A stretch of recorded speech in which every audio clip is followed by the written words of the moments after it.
Which one do you want? I don't care. All right.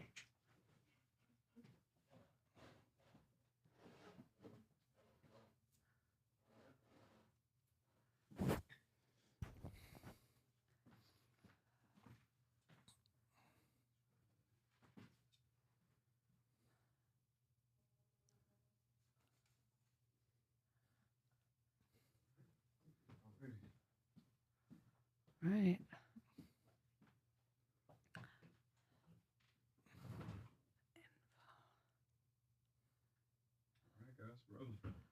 All right, cool.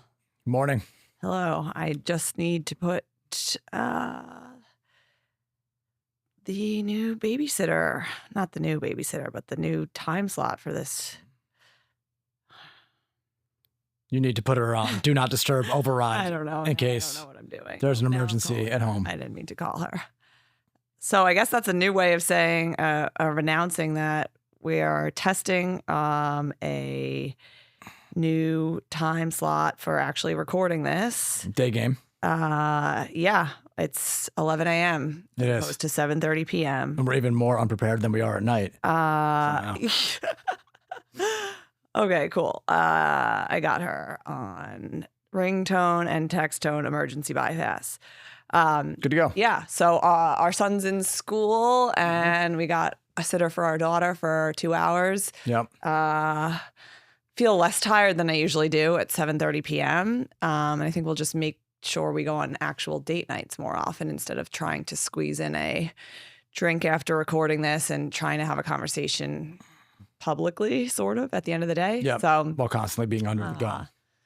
pretty well rested today on this rainy Thursday morning, but also not because we went out for your birthday last night. Yes. Kind of early bird special with children. With children crawling all over us. Happy birthday. Thank you. Belated. Yes. 41st birthday. Welcome to the club. Very nondescript age. I think that was not even a bummer. I was just like, wow, you're just like part of the masses. There's nothing to get excited about at 41st birthday. Well, we've had so much going on this week too. Yeah. We originally had dinner reservations at Forgione, which we are going to reschedule. It just got too insane. Mid-month. Plus freaking Halloween, which I can't talk about on this podcast anymore. But Don't worry, we'll shoehorn Halloween in at the end. we decided to. I had a trade show yesterday for Rockaway Soda to open up the food service channel, which was really exciting. And obviously, huge news with the reacquisition of my rum brand, New York Raised by Us, now brought to you by Rockaway Soda and OWNEY'S Rum and the New York beverage dynasty of Drennan Fertile, which is so exciting. And I'm just going to be excited this whole episode. So Yeah.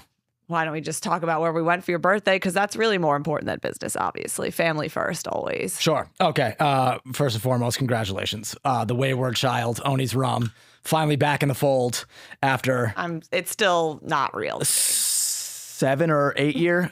We're spilling things. She's drinking the berry hibiscus. I'm drinking lemongrass. Spilling the soda all over things. myself Got the shakes. because it's just been the energy of this Yes. week has been wild. Yes. All positive, but wild. Yes. So just real quick, we'll talk about my birthday. You sold I the want to company. talk about your birthday Okay. first. Okay, got it. So my birthday is October 29th, 1984. October 29th is actually a rough day for historically a rough day for New York City. There are 2 major events. Let me start with the first one. Black Tuesday, 1929, major stock market crash on my birthday. That was going to be 60 years later. October 29th, 2012, the infamous Hurricane Sandy, which is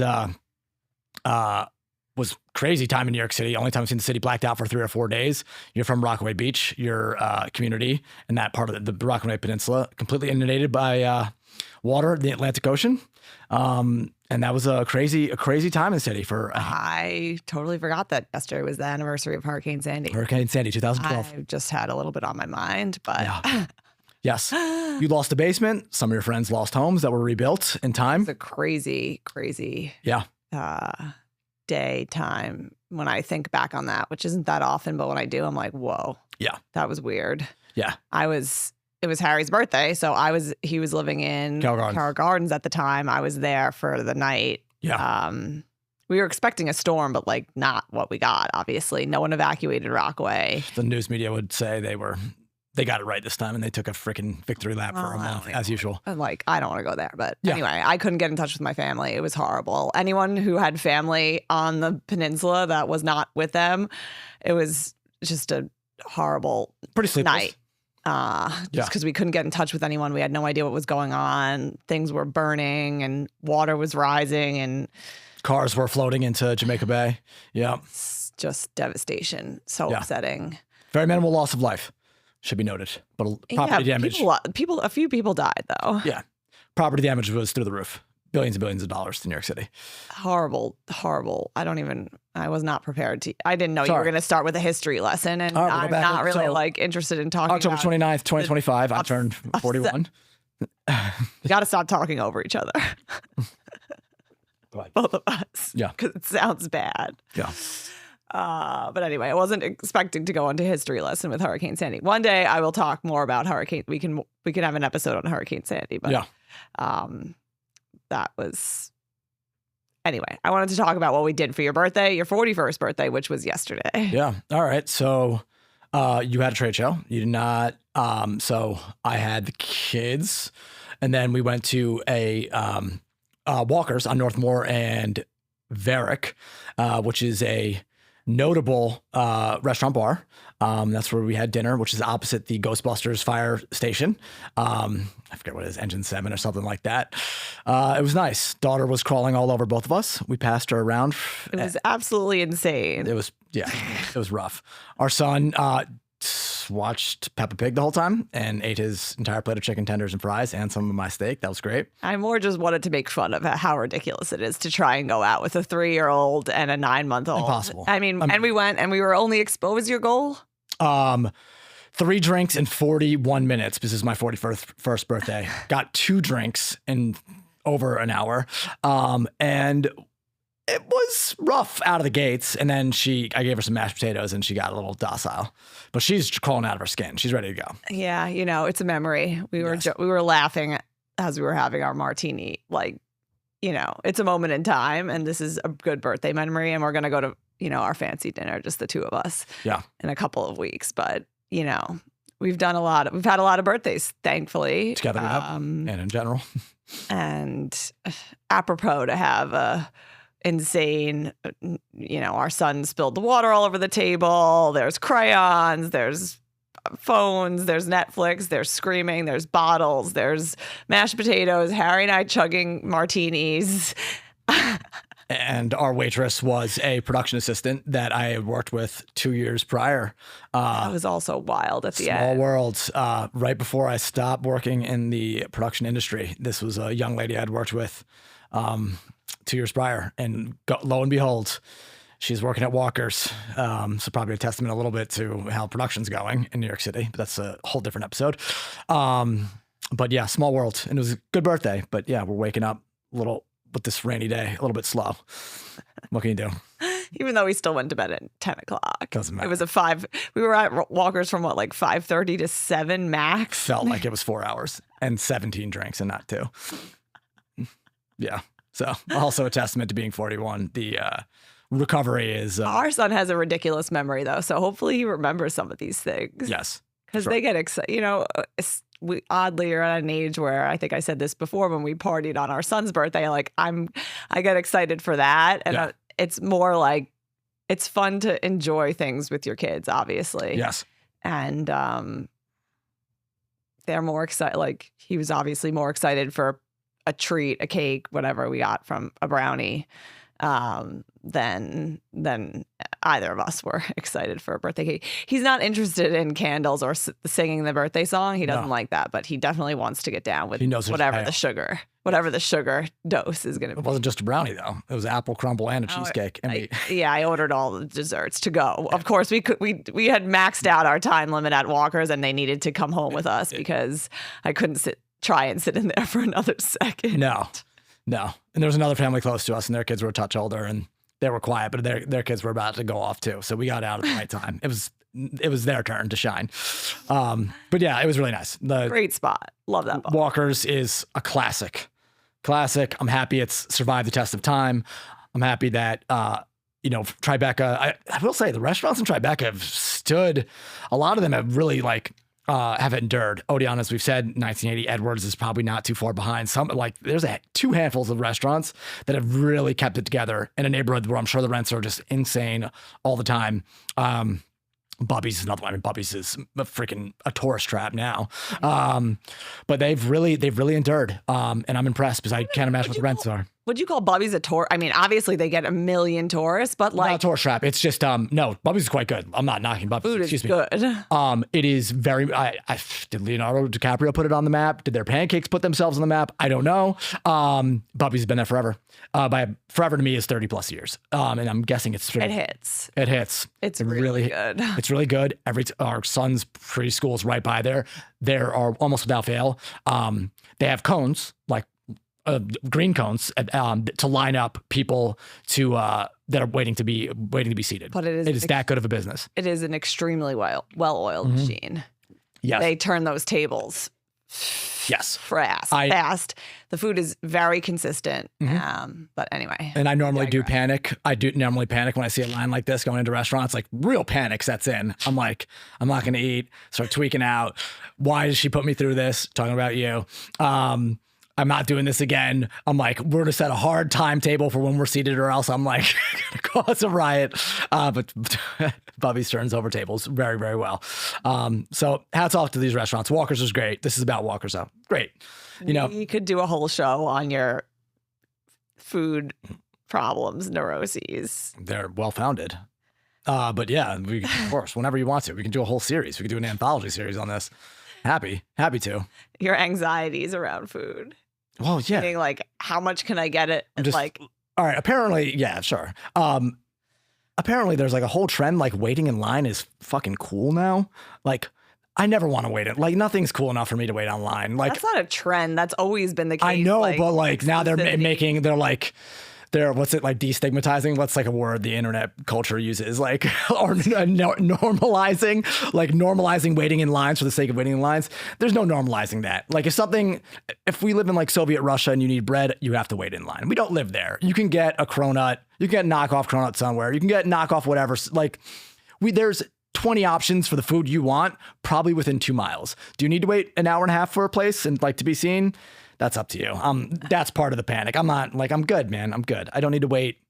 My max capacity is an hour, and it's probably 45 minutes now. It's going down.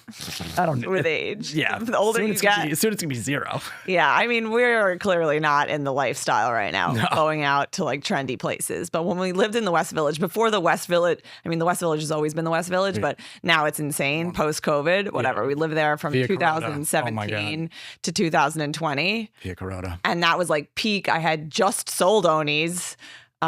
Which is going to come full circle later in this conversation. We were young, just married, no kids, some money, and we were going out 5 nights a week, probably. Sure. Not partying, but to dinner. Yeah, that's something. Almost probably 5 nights a week. Very consistent. Mm-hmm. And the West Village still has some of the best, if not the best, some of the best restaurants in the city. And yes, consistently ranked there, and the food is hard to become regulars. It's hard to have your spots there, and that really frustrated Harry because, we waited a lot in the West. I was. Do we want to talk about 10:30 on a Tuesday at Via Corona? I was cool with waiting though because you're one of them. Not for 4 at one time at Via Corona. First of all, I don't know. I haven't roll my eyes further. Keep going. Yeah. I haven't been there in years, probably since we lived in the West Village. I'm sure it's still. But when it's extra now because Taylor Swift has been there. What her name? Schumer, the other Schumer, not Chuck Schumer, Amy Schumer, Paul Giamatti. Taylor Swift is a little bit more important. Just a bit. I say this air quotes more important, more influential than the Senate Minority Leader Chuck Schumer, probably. Certainly Amy Schumer. But anyway, at Via Corona, they ideally still don't do this way. I understand why this induced panic because there would always be a line. Chalkboard pipe? Sorry. There would always be a line, and I would be fine with it because I was cool with going out under the pretense that I'm going to have a drink while I wait. So it's like, okay, I'm having a cocktail. It's cocktail hour while I wait for my table. I think that's a strategy, and I was cool with it. I had no cares in the world, no places to be. I had just sold my business. I was working in a cushy job, like whatever. And I was stressing for both of us. I can have a drink instead of needing to eat immediately, but anyway, it's a gray area between the drink and the time. You would go into Via Carota. There was always a line, and immediately, in a frenzy. The hostess wrote names with a piece of chalk on a steam pipe. On a steam pipe. This is not a joke. This is actually what happened. And she would write them on the steam pipe and then cross them off like as the table sat. Yeah. But like there was no like technology involved. There was no taking a number. There was not writing down something in a like ledger. There was no whatever even happens these days. I don't know. I don't go out into places where I don't have a reservation or like do this, but like I assume they text you when your table's ready or something. You can like go. Anyway, Via Carota was not doing that. So you kind of just like had to huddle around like fiends. Yeah. Like you couldn't get to the bar because the bar was packed.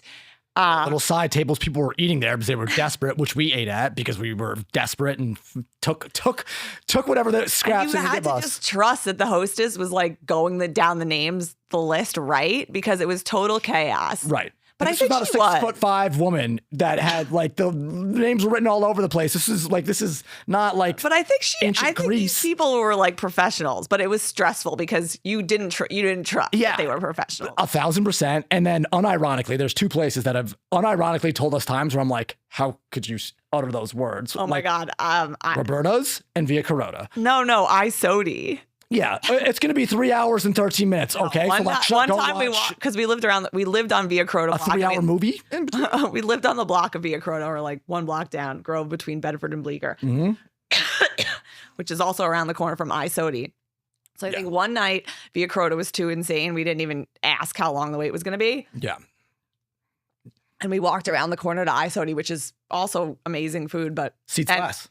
Much smaller space and like less of a scene. Not even a scene. It's just quieter vibe. Like tend to be able to get in there in a more reasonable fashion. But comparably well regarded in terms of totally same ownership. Same ownership. Yeah, these women are killing it. Anyway, that own the restaurant. The host looked me in the eye and said 4 hours. That's not a time. And I was just that time doesn't exist in restaurant. That doesn't exist. I'm going to Chuck E. Cheese. I mean, just say, no, we can't accommodate you tonight. Yeah. Like, you just look me deadpan seriously and say 4 hours? That's a lifetime. It was just, it was so funny. Now that's just funny. My anxiety is vindicated and justified. These places were insane. Food quite good. Now I'm choking. Yeah, you're dying. I'm still mad about it 10 years later. Because here we are on a rant and rave about New York City restaurants. But yeah, I'm supposed to be talking about business. No problem. Walkers. You got two wailing, screaming kids that might knock over every glass in this place. Cool. Come follow me. It's not a problem. It's like Cheers, where everybody knows your name. Yeah. And of course, I knew our waitress. I mean, it's great. Walkers, thumbs up. Old guard restaurants. Well, we're in the neighborhood we should be in. Even if we didn't have kids, we needed to be in Tribeca or something of the like, where we could and that's because I lived in Tribeca when my first apartment out of college was or graduate school. Yeah. Was in Tribeca. And you can just walk into restaurant. NBD. Yeah, that was a flex, I guess. I mean, what are you gonna do? It's your lived experience. Just speaking my truth. Exactly. I hope I stop choking because this is going to be a really tough episode to get there. Take a hit of the OWNEY'S. 11:24 a.m. You're fine. Yeah. So those places have been there a while. They do a great job. They expect they're very neighborhood places. Tolerate kids. And then so we had a nice time. And then go home, drink one more martini, and that's the kiss of death. I didn't. The home drink. I mean, what are you doing? I had tea. Our daughter slept with the night though, so I'm good. I'm as good as I can be. If she woke up at 3 a.m., I'd be a little bit more sinister right now, but I'm okay. It's a rainy day in New York though, and I'm just 1 year older. Let's talk about business though. You have recently reacquired your first baby. Been a crazy week. Yeah. I announced the deal actually closed a few weeks ago, so I've been like sitting on this news, like ready to explode inside. Yeah. But I announced on Tuesday, Tuesday. October 28th, that I reacquired OWNEY'S Rum from Proximo Spirits. Explain to the layman what Proximo has in their portfolio. Some big liquor brands you might have heard of. It is the U.S. subsidiary of Casa Cuervo. Cuervo. Operative word Cuervo. Yes. Most people's introduction into tequila. Jose Cuervo, 1800 tequila. I mean, they're a global spirits conglomerate. Not bad. That I sold. I mean, how far back do we want to go here in this story? It's your story. It's your lived experience. I know. Go back to 1984 when you were born if you want. Oh, God. Go ahead. I mean, we could. I think I'll skip the bit on Wall Street. That's an episode in itself. We were hashing that out in the Uber. That's like half true crime. Pre-Me Too, let's call it. I was the only woman. Pre-Me Too. Pre-Me Too. Yeah. Pre-hashtag Me Too. Yeah. I was the only woman at my firm in the position I was in an actual non-admin investing role. Yep. 20 years younger than all the partners that I was working for. I'll just leave it at that. Yeah. Wound up causing me to fucking jump ship and build a rum distillery in Williamsburg in 2012. Get him.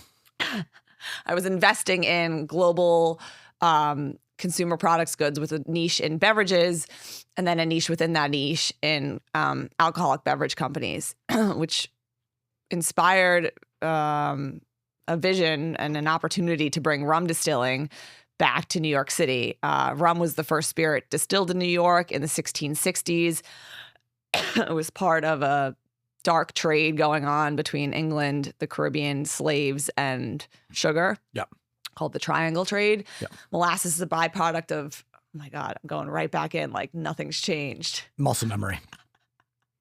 That's it. Molasses is a byproduct of sugar production, and it's also the main. Most rum is made fermented from molasses and distilled from that fermented molasses, and that's why New York was the first spirit distilled here in the colonial times. 1660s, I believe, was on present-day Staten Island.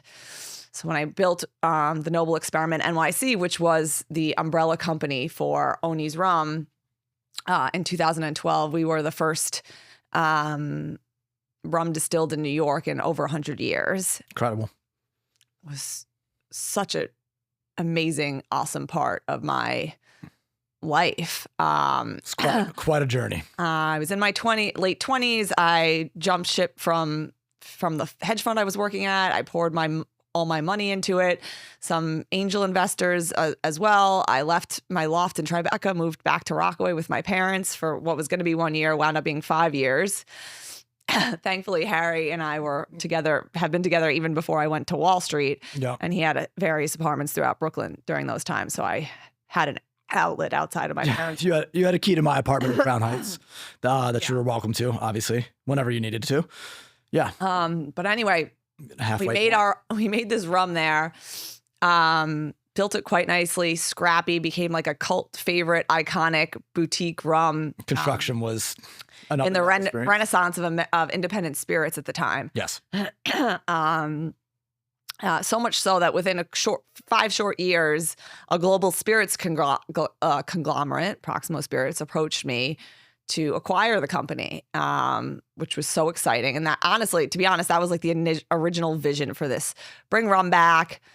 And then I had taken other people's money, so I needed to get them a return on the money. And it was like, let's build this, let's sell it, because that's like the quote unquote dream, right? Like start a company, sell it for a lot of money, and like you fucking made it, right? Cool. American dream. Not for me. Yeah. Well, it was at the time, right? Like, was so grateful for the success, for the financial reward, for the validation in my dream. It got me out from a lot of pressure. And I was excited about, working within Proximo to take OWNEY'S to the next level, now with resources of a giant. And the first year was great. Again, was just like basking in the glory. We got married. We went on vacations, like stuff that I hadn't done in a long time because I was like, to say balls to the wall, like lightly with OWNEY'S from like the get-go, 24/7, like grind. But it was so much fun that it didn't feel like a grind. But all my energy was absorbed in it. So it was nice to like have a little bit of a relief. Then by year 2, I started to get like itchy, a little frustrated, textbook stuff, right? Like entrepreneurial, fast moving personality within a large corporation. It just doesn't, it's like, again, textbook business stuff. Like it's culturally not conducive to that. Yeah. There's no synergy between those personality types. Apparently there isn't in tech, but that's a different, totally different story. I could do a whole lecture on why that is, and big companies moving at a slower pace and having other responsibilities. Like there's OWNEY'S Rum next to Jose Cuervo. Like what's a priority in a company? Obviously, if I'm running Jose Cuervo, like I'm not really going to pay much attention to the teeny tiny brands at the bottom. Yeah. Because I can't, because that's what keeps the lights on is what keeps the lights on. And anyway, I hung on for 3 years. And I just really couldn't do it anymore, for lack of a better term. Was grateful for the opportunity, was itchy, was ready to do something else. Left in the first day of quarantine of 2020. The breakup sort of meeting was on the books for a while. Didn't know there was going to be a global pandemic following shortly thereafter. But I left, and very amicably, still friendly with everyone. So grateful that, like, so much so that they sold it back to me, which is unbelievable. Yeah. But yeah, I was sort of traumatized, honestly. My so much of my identity and my heart and my soul and like who, you know, it felt like a real part of me like was gone. And it's taken a lot of like healing and unpacking of that, selling it away first of all, and then like kind of wondering what was happening with it, starting Rockaway Soda, having 2 kids. Like I hadn't spoken to anyone at Proximo in like 5.5 years since I gave my notice. Well, again, 2 of those years were pandemic pretty much. And then this summer, one of the women who worked with me, for me at OWNEY'S, who was acquired, who now works for Proximo, texted me about something OWNEY'S really did. And I hadn't heard from her in a couple of years or a year, whatever. We have random text exchanges here and there. She texted me something about OWNEY'S, and I was like, I think about it now and then, but like, I don't know what they're doing with it. I don't see it. Like I try to like just stuff it down because it's too painful for me to like dredge up, you know, really think about what they're doing or not doing with it. Coincidentally, that night I'm at an event supporting another woman who now has her own distillery, who I'll have on the show for sure, hopefully, that used to work with me with OWNEY'S, and we start to get talking. And then there's a couple of bartenders at this event that I hadn't seen in years because I've been in babyland, and like all of a sudden, literally just like start drudging up this energy of like, oh, what's going on with OWNEY'S? So then like I start like trying to get quote unquote insider info from like people who are in and around Proximo. Like, what are they doing with it? Like, what's going on? Like, what's the word on the street? Anyway, someone was just like, just call them up. I was like, all right, fine. I was like, just one day sitting at like the club that I work at, I'm like, I'm going to call up their general counsel, who I'm friendly with. Well, at least was. I hadn't spoken to him in many, many years. He was the one I did the deal with originally. And I just called him up out of the blue. And he responded very, you know, politely and professionally and excited to try and make this deal happen. And here we are within a couple of months, really, seamless like agreement to purchase the brand back. And I'm still processing that for sure. So I'm really excited. It feels so good. OWNEY'S is home. Like I feel whole. We now have 2 beverage businesses to run as a family. OWNEY'S is going to be in like a bit of a quiet mode until sometime in 2026. We're going to do a little bit of a brand refresh, just getting it back to its like authenticity, New York roots, but a little bit of a zhuzh. Yeah. As I told a journalist yesterday, I couldn't come up with a better word, but like a little zhuzh to the packaging probably. And we'll come out with a bang with our plans, but they're very much in process right now. But I'm happy to just announce that it's back. We're back. So fucking back. It's great. It's great news. Congratulations. It's crazy. Like October, we launched in October of 2012. Sandy happened. March of 2017 is when the deal closed. March of 2020 was when I left, and here we are in October of 2025. This brand has been around for 13 years already. Yes. Like, so. It's a legacy brand. I mean, almost. It will be our legacy. Yeah. Yeah. So. You want to quickly say who Oni the Killer Madden is? Oh, I'm not prepared with these things. I mean, real quick, come on. Ran some rum, crossed some invisible lines, aka was a bootlegger. And smuggled rum. Yeah. He was a gangster. Smuggled liquor. Rum running gangster. Wow. Cannot speak. Yeah. It's been a while since I gave this little spiel about Madden. Dissertation. He was a rum running gangster based in New York, and he smuggled rum in from the Caribbean during Prohibition. Yep. And he had a couple of operations, let's say. Base of operations. In Rockaway. Indeed. And because it's right off the Atlantic Ocean. Mm-hmm. As we know, that's where I'm from. And yeah, he'd smuggle it in. A lot came from Cuba. A lot of daiquiris were drank. I still don't know how to use those words properly, and I've been in beverages for 13 years now. I should pretty much understand like the lexicon. Plenty of people. Yeah. Lexicon. Or just straight up vocabulary. Yeah, we'll get there. I don't know how to use drink, drank, drunk properly. Yeah. Yeah, and the house I grew up in, which we still go to all the time, my family home houses a speakeasy in the basement that was active during Prohibition. Yeah.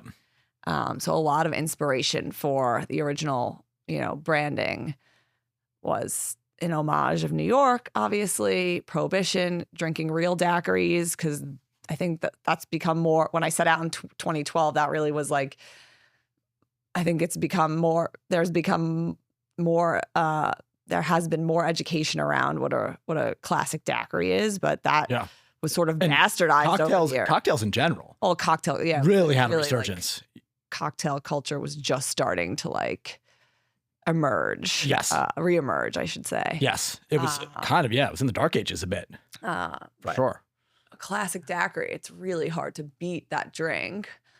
If you don't know, I mean, if you know me, you know what a daiquiri is because I've been touting it for 13 years. But a lot of them were consumed, since I don't know how to use drink, drank, drunk, consumed during Prohibition, thanks to Owney Madden. And I don't know, maybe he drank, or his boys drank in my house in Rockaway.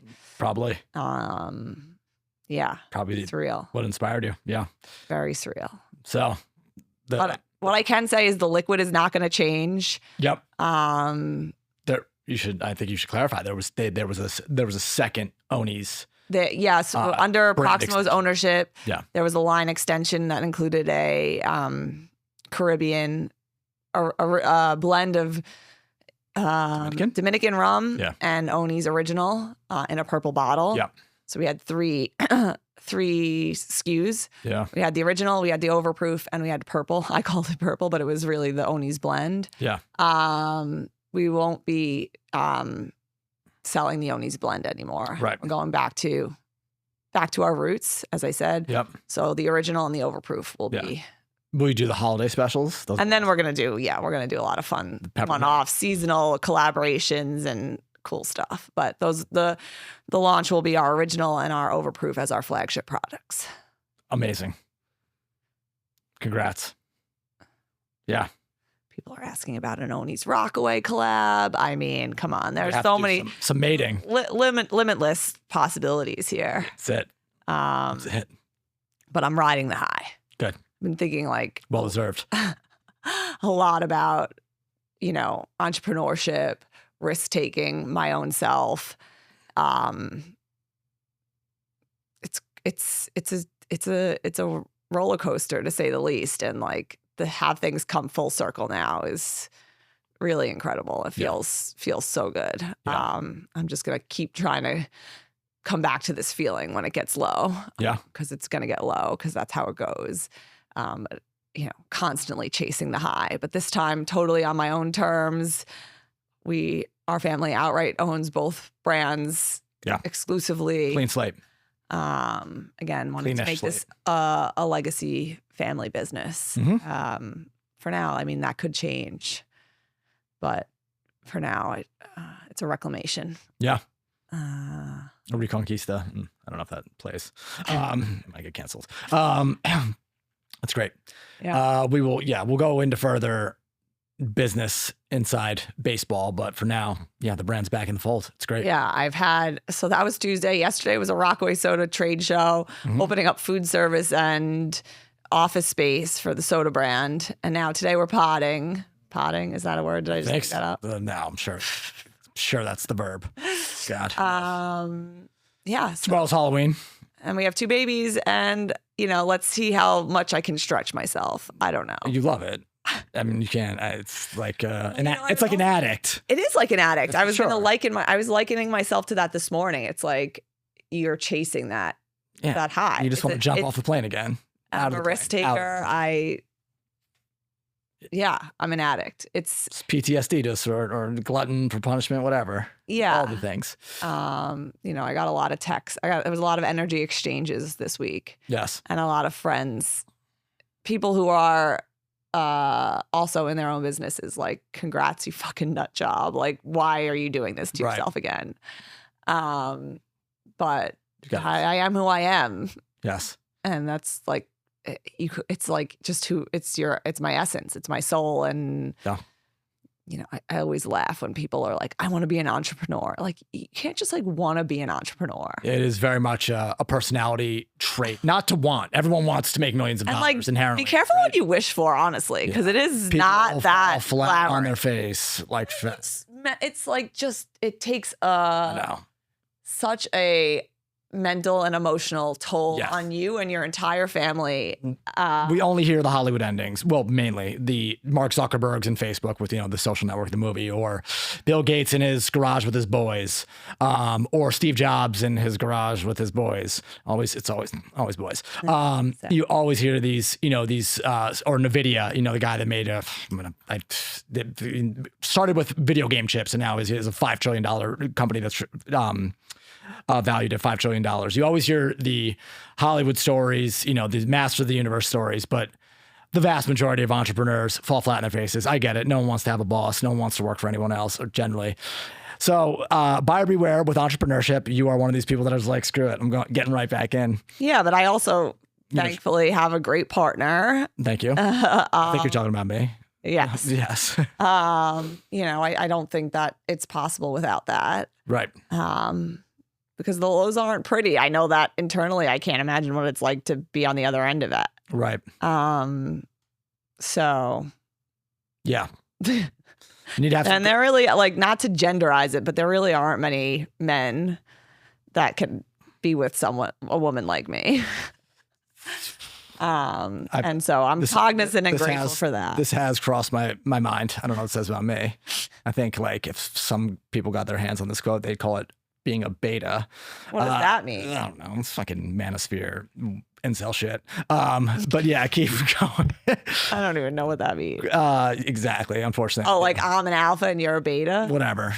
It's as opposed to a symbiotic domestic relationship that is pushing forward. I guess, if that's the thing. No, it's it's a lot. The lows are low. The highs are incredible. I'd like to say, what you married, because you were with me before I even got my first job on Wall Street. I do. But you married me right after I sold OWNEY'S, and I was like pretty, wealthy. Right. Without a prenup. And then I was without a prenup. And then I was like, let me see how fast I can burn this money away. Like, let me start this company. Let me do this. Let's go on this. Let's go on a safari. Let's go to this. Let's go to that. Oh, wait, now I'll buy it back. Like, whatever remaining dollars are in the bank with 2 babies now, let me double, triple, quadruple our whole life down on buying back this rum company. Fuck it. So, and you're just like, okay. I think you believe in me. Yes. And like, it's just, yes, you didn't say that so confident. No, it's more just like, you're going to work with momentum. I get it. Like, you're a kinetic force. So what are we going to do? Like, the train's off the fucking tracks. Like, just get out of the way. Ideally, we get to like the movie Speed. You just got to like get to the end point. We can't go below 60 miles per hour or the bus explodes. Like, we're jumping the highway right now. It's, you're Keanu Reeves and I'm Sandra Bullock. Like this.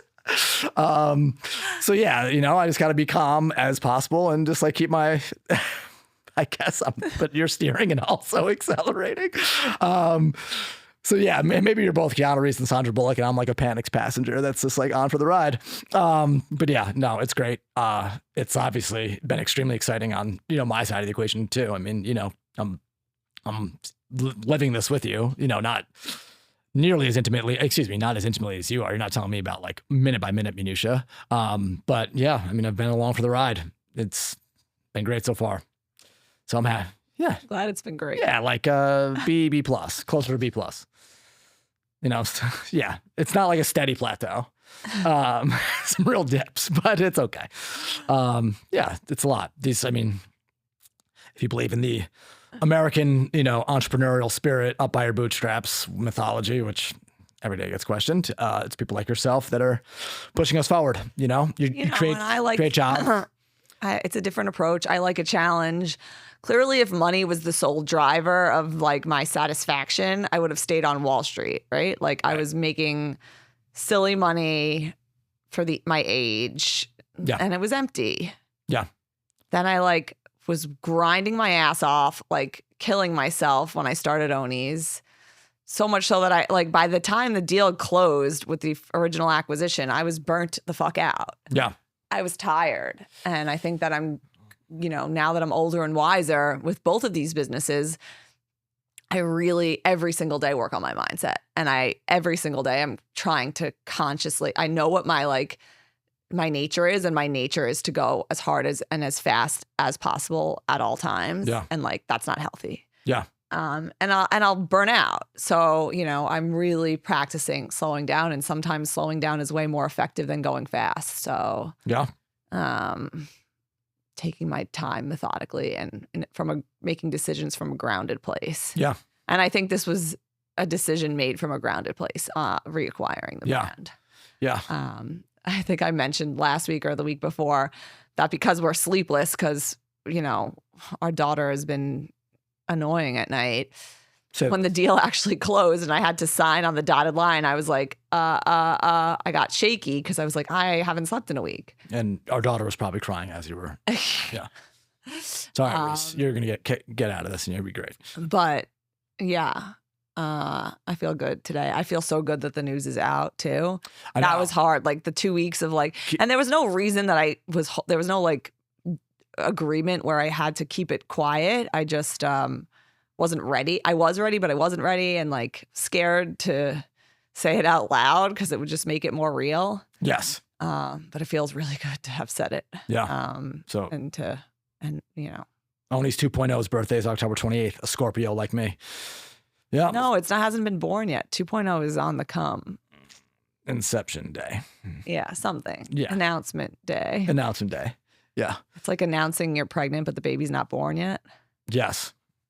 Kind of. Sure. Not really. Not a gender reveal either. You can gender reveal the new colors if there are new colors. We haven't worked up. We haven't. We'll pinata. We got to do the work. There's some work to be done. And set fireworks off and something will catch on fire. We can make that viral. It's not funny. So wildfire start. Yeah. Good. Congrats. Thanks. Yeah. Yeah. This has been a great week. And tomorrow we're just going to barrel into Halloween, and you become a Halloween Grinch. And then I'm a Christmas Grinch. You're a Halloween Grinch. I'm not a Grinch. Yeah. I just have had a lot on my plate, to say the fucking Yes. I was talking at 72 Halloween things are not a priority, but tomorrow will be fun. There'll be a little parade at school, and then we'll go to Rockaway and go do trick or treating. Oh, also, my friends who listen to the podcast and listen to the Halloween episode where I was ranting about too many events reminded me that my family, my house has been giving out full-size bars. Hershey bars. My whole life. Or since my mom's been giving out candy bars. So for 50-something years. Your mom's house is famous. Yeah. It's a full bar house. Full-size Hershey bar. It's also amazing how it's obviously more of an investment in Halloween candy than the smaller bite-sized pieces, I would imagine. But it's interesting how much joy it brings. Yeah, no, these kids are wide-eyed. It's a great investment. Buy the full-size candy bars. Couple kids double back, and I'm like, it makes Really? kids so happy. Like, ooh, a full bar. And my mom's literally her house has been like holding down that rep for 50 years. Yeah. And now like new generations, like new parents that were once kids trick-or-treating at her house come back with their kids who are now And trick-or-treating. they're like, watch this. Like, this lady's got the full-size bar. Yes. And I get to bask in the glory being the emissary that distributes full-size bars. And I'm like, yes. Manhattan kid that never... I'm Willy Wonka, even though your mom's really Willy Wonka, my mother-in-law. I'm like, yeah, exactly. I get to really just like take all the credit. Like, you know, everyone knows that your mom's. The world should know. Yes. My mom's OG full-size bar. Yeah. Also, you know, to your point, but personally, Halloween when we were kids, so sorry guys, like rewind 30, 35 years ago, obviously there's a lot of Halloween culture, right? Plenty of movies, depicted in popular culture all the time. Of course we know this. But it was really a day-long thing. Like it was the 31st and that was it. And whatever hijinks in trick-or-treating, you know, that ensued. Now, and of course, it's just social media driven. It's a whole month-long thing. How much people invest in their houses, I have no idea. But houses now look insane. People spend so much money, and same thing with Christmas decorations. But it really is just like reached new heights. And then of course there's the family photo on social media. We already talked. We did. We're not going to belabor the point. But yeah, tomorrow's Halloween, and our kid one will be Angus Young of AC/DC. So he really likes to bang on shit. And he loves music. Loves music. I don't know where he got his musicality. Word check. Again, and there are no musicians in the family. No musicians. None. As far as we know. None. Like brutal. You don't want to hear us sing. You barely want to see us dance. But this kid, you want to see me dance. You want to see us dance, especially off the OWNEY'S, which is fucking the dance juice, apparently. I dance around in my workouts every day. Yes, it's true. We're fine. We're passable. But yeah, he's Angus Young, who is the lead guitarist of AC/DC. So any like classic AC/DC song, that guitar riff is Angus Young, guy with the hat with the A. That's what our son wants to be for Halloween. Our daughter will be a dragon because she was born in the year of the dragon and she behaves as such. And then we'll wear like sweatshirts, black sweatshirts with jack-o'-lanterns on them. You might do that. Yeah, actually, I'm gonna wear the AC/DC sweater. But we should talk about Dictator because Oh, you were supposed to start with a Dictator. I know, but I didn't want to take it. I was going to send you. That was going to deter. We went on a rant about restaurants. We did. That was going to detour. I'll shoehorn the Dictator for a day into restaurants another day. In Via Carota, I'm talking about you. I ain't talking about no other. Shit on Via Carota. The food's so good. The food's so good. The Manhattan's great. The Calcio Pepe is great. The Pimp is great. Go there, but like be prepared to wait for 4.5 hours. You can also get really good Italian food at places you don't anywhere. Have to wait for it. At a pizza place, you're fine. My favorite memories of Via Carota were like going in the off hours, though, going at like 11 p.m. after we went to like a show. There was still a wait on a Tuesday. No. We showed up at 10:30 and she said an hour on a Tuesday. No, and then we sat in like 15 minutes. Disagree. Back to Dictator. What about when we went there at like 11 a.m. and drank Manhattan for brunch? I mean, that was a wild bender of a weekend. That was that was ill-advised. All right, I didn't get to finish one. We talked about traffic yesterday and how cars should have dual horns and there should be like. Okay, is this Dictator 1A or 1B? This is 1A from last week that we got cut off. And then we're getting into real Dictator. It might be the end of the Dictator because this is how like it all blows up. 1A. All right, so we're talking about cars. And Uber is a constant source of ire for me. These drivers are not doing a great job. I don't understand with cars that are double parked in general. If you're a massive truck doing drop-offs, you basically have to double park. There's probably not room for your 53-foot rig on a New York City street. So you have to double park and things get backed up. I don't understand on why so many, especially Ubers, but also taxis are guilty of this and just car services in general, will double park as to pulling into a fire hydrant. There's supposed to be at least 14 feet for the fire hydrant. So to keep the fire hydrant open for the fire department. Okay. I get not parking in front of a fire hydrant because if there's an emergency, these guys got to tie their hoses in and hose down an entire gigantic high rise. I get it. Even though I think they could probably just smash through windows, but we're not going to get into that. Why isn't there a handshake agreement, gentleman's agreement, whatever you want to call it, if you could still call it that, with these drivers to pull into a space? So you just don't cause a backup all the way down 6th Avenue. Oh, that's Atlantic Avenue, which is only in Brooklyn, 2 lanes going either way. And Atlantic Avenue is a main thoroughfare. And you have all this double parking when they can just pull into fire hydrants, or they're too shook to like kind of parallel park, even though it's a 10-foot spot. Like if you can't drive your car, if you can't drive your Prius, get out of here. So that's just like, guys, make the choice. Pull into a hydrant. If you hear sirens blaring from a mile away, you get out of the hydrant. That's just how it goes. So stop causing traffic to back all the way up. This is causing more and more noise pollution because people are honking, people are going crazy, laying on their horns, using expletives, all the above. So that was 1A, meant to get out yesterday. Okay. The real thing, this is a Halloween level dictator forever. And this is going to be enacted. So there are plenty of dystopian movies. A, The Purge, B, The Hunger Games, C, The Running Man, which is that there a new movie is coming out. The original was with Arnold Schwarzenegger. The new one is with whatever his name is, Glenn Powell. Sorry, buddy. And basically where people are either conscripted into like death combat or trying to make money from death combat or are just killing each other because they have an itch to scratch. So in the movie The Purge, 12 hours once a year, all emergency services and all laws are suspended. So you can do whatever the hell you want. I would say, let's say no sex crimes, no financial crimes, but any kind of violent crimes are good to go. Murder. Sure. If you're out there, if you don't need to be out there. You can stay in your home and just ride out the purge, which you should do. But if you're a psycho and you want smoke, there's so many people that are so on edge anyway and just want to like get out some anger. Why don't we actually do the purge in this country? I never saw this movie, so. It's great. It's with Ethan Hawke, people are insane and people purge and like, you just like, you get it. And the crime rates have dropped precipitously because once a year, people that really get it out. Yeah. I'm thinking for Halloween, because I know I'm gonna see people with purge masks for Halloween. Like, are we like kindred spirits? I'm going to hide. I'm not purging. But like, maybe we should have a purge. Maybe just like, maybe not murder, but like you can just beat the shit out of each other. What do you think? But then we have to like take care of the like beaten people. We do. That's the like thing. There's got to be that's unfair to the There's got to be a purge fund. There's got to be a purge fund that is paid. That's unfair to like the medical professionals and the there's a purge fund. They get a purge bonus. There's a purge fund that's just a line item in our taxes. Like these people are out there doing it for you. They're killing and getting killed or being violent and inflicting violence for you. So like we got to take care of them on the other side. Not feeling it?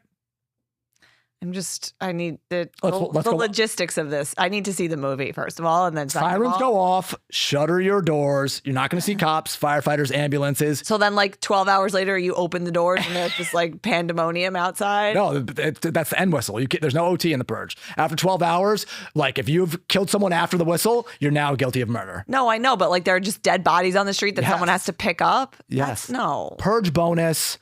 Purge PTSD. And then, like, it's a boon to the economy. I own a business, I own a retail shop, and like I stay in for the purge, and someone can just steal all my merchandise. So in the movie, they don't really touch money because it's just violence. But like, let's stay away from property theft. Okay, I know. This is like very. There's too many exemptions. This is too much of a movie. There's too many exemptions. There's no logistical real. What if you just have the battle space, like in the Hunger Games, now merging movies? Okay, so just put a bunch of people into like the Coliseum and like they gotta walk in. You're like, this is what you're doing, pal. Yeah. And they just want to, because some people just want to like 1,000%. 1,000%. Some people just want to like whack on other people. Okay, that's fine. That doesn't need to be once a year, every 12 hours. So you're saying do it weekly? No, there could just be an area somewhere at all times you feel like you need to go and fuck someone up. You just go to that area. It's so much darker. Now it's a perma purge. There's a purge dome. No, yeah, there's a dome. What? All right, but we still have to pay into it because people still got to be like medevaced out. Yeah, like well, we'd have to vote on this, but like also you can then like some tax dollars could go to supporting the. But then. Paying for the people who run people are just the going dome. to pay. People are going to pay to attend. Oh, this pays for itself. This pays for itself. But the owner of Purge Dome. I don't know anyone who would be interested in this, but okay. At least like 35% of the people we know would watch like Purge 1 and maybe stick around for Purge. We could have like days like Dems versus Repubs. This is or like where the stems from. I mean, that would be that would be like the juice that's needed. Just be like red and blue, go in there. Like, Or like whatever rival sports team. rival sports teams want to fight the race war, want to fight the political war, the gender war. This is absurd. And no, but this what would happen is like the James Dolans of the world would be like, I'll build your stadium, but I'm going to need the city to pay for it. And we'd be like, you know what? Yeah, here's $1.5 billion. Where do we put the Purge Dome? Randall's? This is an episode in and of itself. And then, okay. I think All right. If anyone's with me, you all are. I know you are. I'm going to watch The Purge tonight. We're in a dark. Yeah, it's not too bad. I think you've got just enough stomach for it. I know you're all with me. Let's just like do it. Like we're circling the drain on this as we speak in America. Like let's just fucking do it once and for all and like just like give in. It's all breads and circuses and violence. I think we could lose anyone who's that like savage. Correct. Yeah. This is why the crime rates drop. This is it. The purge has provided us a map. Yeah. This has provided us a map. So I am, again, Mom Donnie, you've already lost. I'm in, you're out. And the Purge Dome gets built. James Dolan, I'm gonna need your money. John Mara, your money. I was like, oh, Woody Johnson, your money. And we'll have an election. No, we're gonna record again on Monday. We're gonna have an election on Tuesday. We'll be talking again on this podcast before the election. Mom Donnie, enjoy your 4 years. I'm gonna beat you legitimately, and then the slow, steady creep of authoritarianism comes in, and you know what? We can purge. I'll go in the Purge Dome with you when I'm like 70, and you'll be 63. You're purging Mom. No, or Sliwa or Cuomo. It has nothing to do. Just because I'm taking whoever's place. Oh, you're just being the mayor. Yeah, I will fight it regardless of political affiliation. Correct. Okay. All right. Well, on that note, go purge. This was Happy Halloween. As usual, all over the fucking place. Yes. OWNEY'S is back in the fold. Most importantly, the baby's back and it's home. Yes. And we're going to fucking take over the beverage This world. baby. Our babies are also we now have a family business beverage conglomerate. Correct. And these That's two fucking they're going to have kids. We'll see. They are. There's going to be synergy. It's an corporate talk, corporate speak. There will be synergy. Synergy, verticals, synergy, integration. Let's have a meeting on Slack or Microsoft Teams. Well, everyone, we don't have an intro or outro. But that's on the list. We will by 2026. Yes, right. But for now, we're just purge. We're just out. Drink OWNEY'S, then purge. Bye. Yeah. Peace. Thanks, Wolf. Yeah, thank you.